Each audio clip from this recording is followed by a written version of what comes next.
Forget ChatGPT, forget DeepSeek. DeepSmartX seems to be the latest chatbot that is taking over the chatbot game. With DeepSmartX, you can do almost every other thing that chatbots can do. You can summarize PDFs, you can get summaries, you can ask questions, and more.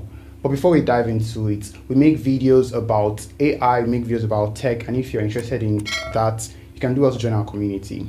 When you have access to DeepSmartX, you can see on the main dashboard, it's similar to any other AI chatbot that you have.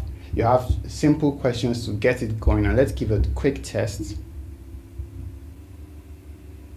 So you can see that this gives a quick essay, quick summary about DeepSmartX and about Silicon Valley. But one thing that you can notice is that the way it is structured, the way it is written, is not written the way AI would normally write, because it uses natural language API, so it understands how human writes and it writes in DAX mode. So this is a quick walkthrough, but if you want to try other methods, you can see you can choose to summarize a PDF, you can summarize information from an image, you can summarize information from a website using that website URL. You can use a search button where we search for latest info, events, and news. And for my use of DeepSmartX, I've seen that if you're not using this search button, DeepSmartX is limited to December 2023. So you need to use it if you want information on latest information, latest events, and latest news. Or you can use the deep think mode where it gives you a breakdown of how it already thinks. As you saw the other result of the question about writing an essay about Silicon Valley, you see that it took a little time before giving that. But when you use the DeepSeek option, the deep think option, you can now see the process that it takes to understand what you're asking it to do and the time it takes to give you a proper answer. So one thing that you can note about DeepSmartX is that you can use it in the private mode or in the public mode. And when you're using it in the public mode, when you're done with the chat, you can share it with other people. Other people have access to your conversation with DeepSmartX.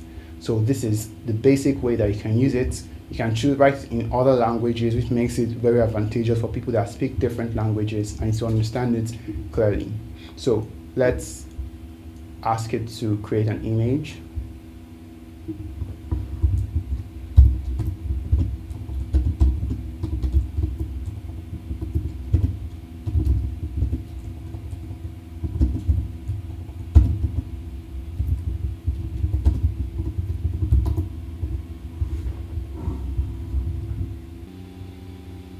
So you can see it's an AI generated image of a person surfing.